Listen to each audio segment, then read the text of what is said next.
बिस्मिल्लाहिर्रहमानिर्रहीम। आज हम जिस ऑर्गेनेली के बारे में पढ़ेंगे पेरोक्सीसोम। देखिए ये कुछ जो है मटेरियल लाइकोसैन में है, हर कुछ जनकोरों में। तो ज़रा पेरोक्सीसोम के बारे में स्टार्ट करते हैं। पेरोक्सीसोम को हम माइक्रोबॉडीज़ भी कहते हैं।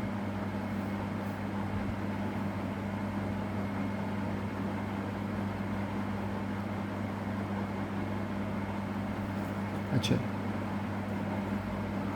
अब ये similarity and difference between lysosome and peroxisome.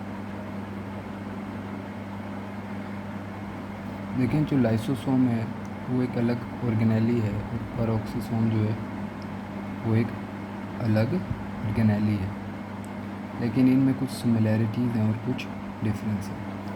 इन दोनों में क्या है सिमिलर, क्या है कि इन दोनों की जो शक्ल है यानी मॉर्फोलॉजी क्या है, सेम है। मतलब ये हुआ कि लाइसोसोम और जो पेरोक्सीसोम है शक्ल के लिहाज से एक दूसरे से मिलते हैं, लेकिन डिफरेंस क्या है कि इन दोनों का जो फंक्शन है वो डिफरेंट है।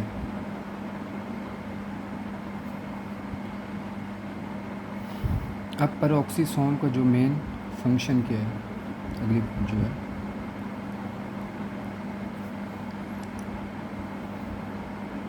वो क्या है, oxidation of fatty acids mainly. अब पहले तो हमें पता होना चाहिए कि जो ऑक्सीडेशन क्या होता है। देखिए ऑक्सीडेशन ऐसा रिएक्शन है जिसमें रिमूवल ऑफ हाइड्रोजन होता है और एडिशन ऑफ ऑक्सीजन होगा। इनमें से अगर एक चीज़ भी होगी तो वो ऑक्सीडेशन है। या अगर आपने किसी चीज़ से हाइड्रोजन रिमूव किया तो वो भी ऑक्सीडेशन है। अगर किसी चीज़ में आपने ऑक्सीजन ऐड किया तो वो क्या है, वो भी ऑक्सीडेशन कहलाता है। अब देखें फैटी एसिड्स हैं, उनकी जब ऑक्सीडेशन होगी वो, अच्छा अब ये बात है कि ऑक्सीडेशन तो होगी, लेकिन ऑक्सीडेशन कौन कराएगा, ये बात तो ज़रूरी है ना। इसके लिए उनके लिए हमें एंजाइम्स चाहिए, और एंजाइम्स का नाम क्या होता है, ऑक्सीडेटिव एंजाइम्स। और हमारे पास बनेगा हाइड्रोजन पेरोक्साइड।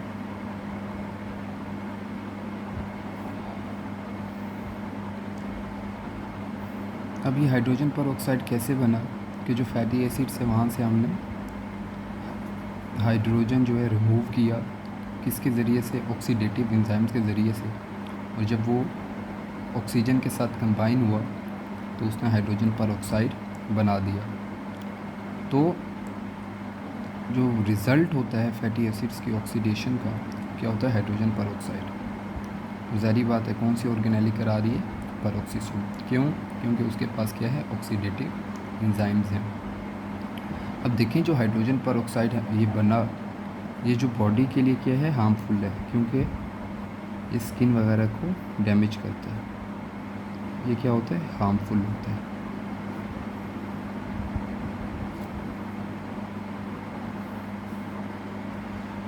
तो असल में फैटी एसिड्स की ऑक्सीडेशन के बाद हमें एक ऐसी चीज़ चाहिए थी जो हार्मफुल ना हो। तो अब इसका जो सलूशन क्या है कि जो हाइड्रोजन पेरोक्साइड है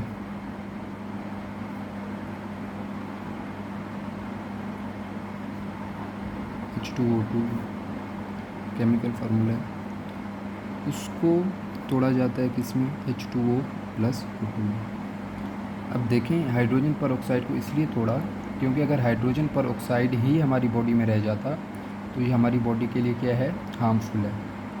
तो हमने इसे जब H2O2 और O2 में जो है डिकम्पोज किया, तोड़ा जब ये है, तो लेकिन इसके लिए भी तो कोई एंजाइम चाहिए ना, और उस एंजाइम का नाम क्या है? कैटालेज। और वो एंजाइम्स भी जो है किसके पास होता है? पेरोक्सिसोम के पास। तो पेरोक्सिसोम के पास दो किस्म के एंजाइम हो गए, एक ऑक्सीडेटिव एंजाइम और दूसरा कैटालेज। ऑक्सीडेटिव एंजाइम्स का क्या काम है? हाइड्रोजन पेरोक्साइड बनाना ऑक्सीडेशन के ज़रिए से। और कैटालेज का क्या काम है? हाइड्रोजन पेरोक्साइड को तोड़ना H2O2 वाटर में, H2O में प्लस ऑक्सीजन में। दोनों ये हार्मलेस है हमारी बॉडी के लिए, कोई नुकसानदेह नहीं है। अच्छा, अब दूसरा जो फंक्शन है पेरोक्सिसोम का, वो डिटॉक्सिफिकेशन है।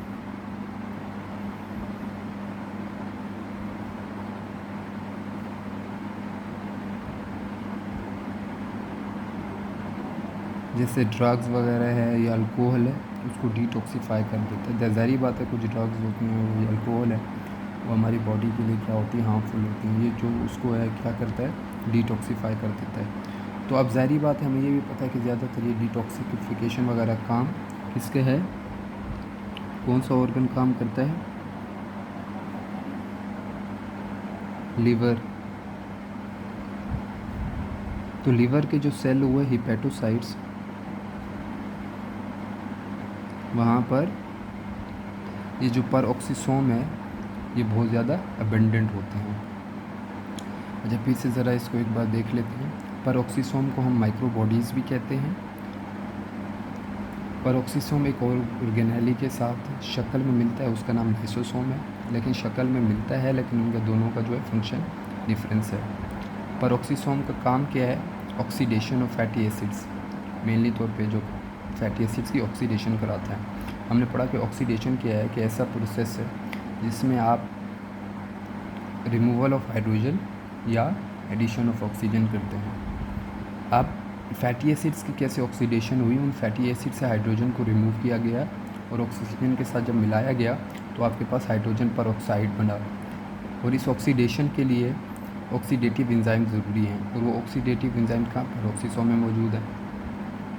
अब लेकिन जो हाइड्रोजन पेरोक्साइड बना वो हमारी बॉडी के लिए हार्मफुल है, तो अब उसको तोड़ने के लिए हमारे पास एक और एंजाइम की ज़रूरत होती है, वो होते हैं कैटालिस्ट। वो भी पेरोक्सिसोम के पास मौजूद है, और वो उस जो हाइड्रोजन पेरोक्साइड को वाटर और ऑक्सीजन में ब्रेक कर देगा।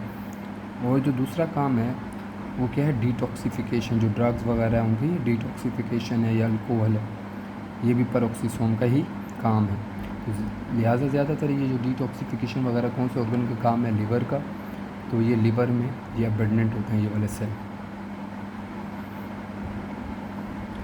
अच्छा, अब ज़रा ये जो जैनपुरा में थोड़ी सी डिटेल आई हुई है वो भी पढ़ लेते हैं। देखें, अब अंडर माइक्रोस्कोप एक अब बात हो रही है, वो तो हमने एक वैसे पढ़ा। जब आप माइक्रोस्कोप को नीचे देखते हैं तो पेरोक्सिसोम की जो ऑर्गेनेली है उसके अंदर आपको ज़्यादातर क्या? इलेक्ट्रॉन डेंस पार्टिकल्स नज़र आएंगे,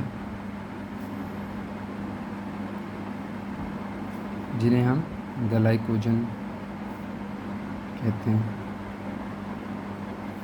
सही है। जब माइक्रोस्कोप नीचे आप देखेंगे तो पेरोक्सिसोम को जो आपका इलेक्ट्रॉन्स पार्टिकल्स नज़र आएंगे, जो कि इसको ग्लाइकोजन को रिप्रेजेंट करता है। लेकिन एक ख़ास पेरोक्सिसोम में ख़ास जगह पे इलेक्ट्रॉन डेंस क्रिस्टलाइट्स नज़र आते हैं आपको।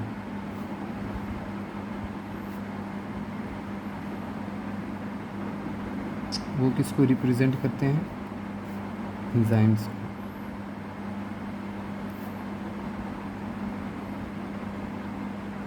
अच्छा, ये तो बात हो गई। अब आ जाते हैं मेडिकल एप्लीकेशन की तरफ।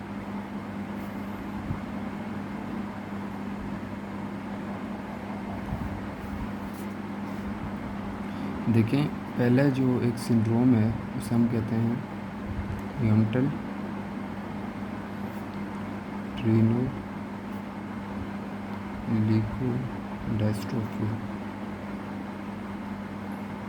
इसको हमें समझने के लिए ज़रा एक मैं सिंपल सी एग्जांपल देता हूँ कि मिसाल के तौर पे ये पेरोक्सिसोम है, अब देखिए हमने अभी पढ़ा कि पेरोक्सीसोम का क्या काम है, ऑक्सीडेशन ऑफ फैटी एसिड्स। अब यहाँ पे मिसाल के तौर पे फैटी एसिड्स पढ़े होंगे, लेकिन इन फैटी एसिड्स को यहाँ पे पेरोक्सीसोम के पास पहुँचाने वाला भी तो कोई होगा ना, ट्रांसपोर्टर भी तो होगा ना कोई।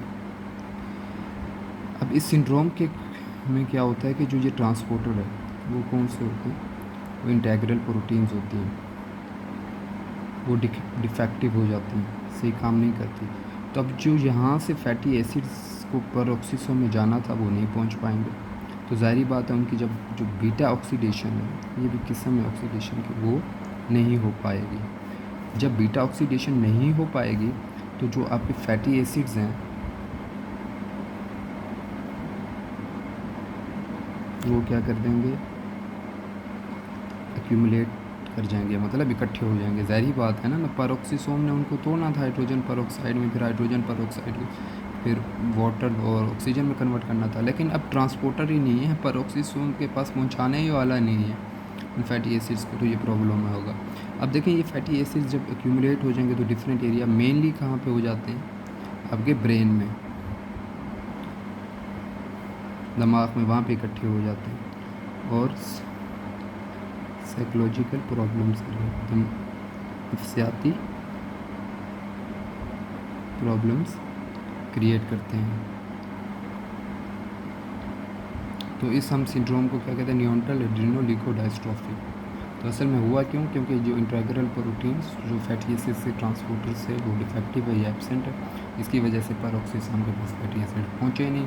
तो फैटी एसिड पहुँचे नहीं तो उनकी ऑक्सीडेशन होगी नहीं, जब ऑक्सीडेशन होगी नहीं तो फैटी एसिड जो है वो इकट्ठा होना शुरू हो जाएंगे। अगर वो दिमाग में होंगे तो साइकोलॉजिकल प्रॉब्लम्स क्रिएट करेंगे। एक और सिंड्रोम रिलेटेड है इसी पेरोक्सीसोम से, उसे कहते हैं ज़ेल्वेगर syndrome.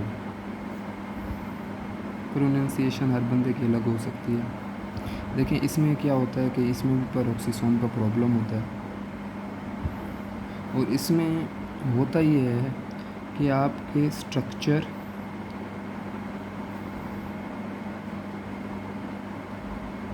And function of organ is affected.